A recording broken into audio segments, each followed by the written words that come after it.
ਰੱਬੂ ਟੱਕਰ ਪਿਆਏ ਹੈ ਗੱਲ ਕਰ ਲਈ, ਮੇਰਾ ਚੰਨ ਨਾਰਾਜ਼ ਨਾ ਹੋਸੋ। ਦੱਸੋ ਮੈਂ ਮਜਬੂਰ ਦੇ ਖੂਨ ਦੇ ਵਿੱਚ ਹੱਥ ਕੇ ਤਾਂ ਗੈਰ ਦੇ ਦੋਸੋ।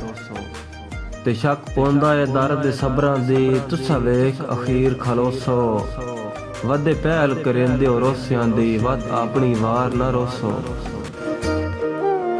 ਮੈਨੂੰ ਆਪਣੀ ਸੰਗਤ ਦੀ ਤਰਕੜੀ ਤੇ ਜਿਵੇਂ ਤੋਲੇ ਤੋਲ ਨਹੀਂ ਵਜਣਾ। ਤੇਰੀ ਜਦਨ ਰਜ਼ਾ ਤੇ ਰਾਜ਼ੀ ਰਾਣਾ, ਪੈਸਾ ਜਿਹਦਾ ਮੁੱਲ ਨਹੀਂ ਵਜਣਾ। ਤੇ ਸਾਡਾ ਦਰਦ ਪਿਆਰ ਮਿਸਾਲੀ ਤੱਕ ਕੇ ਅੱਖੀਂ ਹਰ ਦੀਆਂ ਖੁੱਲ ਨਹੀਂ ਵਜਣਾ। ਤੂੰ ਇੱਕ ਜੇ ਨਾਲ ਹਮੇਸ਼ਾ ਰਹੇ, ਕਾਇਨਾਤ ਨੂੰ ਭੁੱਲ ਨਹੀਂ ਵਜਣਾ। ਗੁਰਬਤ ਦੀ ਜੇਲ੍ਹ ਦੇ ਕੈਦੀ ਦੀ, ਮੇਰਾ ਚੰਨ ਮੁਲਾਕਾਤ ਤਾਂ ਕਰ ਵੰਜ। ਕਿਵੇਂ ਦਰਦ ਦੇ ਨਿਖੜ ਕੇ ਝਟ ਵੱਧੇ ਨਿਭਦੇ, ਮਾਲੂਮ ਹਾਲਾਤ ਤਾਂ ਕਰ ਵੰਜ। ਅੱਖੀਆਂ ਚੋਂ ਜਾਰੀ ਹੰਝੂਆਂ ਦੀ, ਆ ਬੰਦ ਬਰਸਾਤ ਤਾਂ ਕਰ ਵੰਜ। ਬਾਲਾ ਰੋ ਜਾਏ ਤਾਂ ਅਜ ਕੀ ਨਹੀਂ, ਥੋੜੇ ਲੱਗਦਿਆਂ ਜਾਤ ਤਾਂ ਕਰ ਵੰਜ।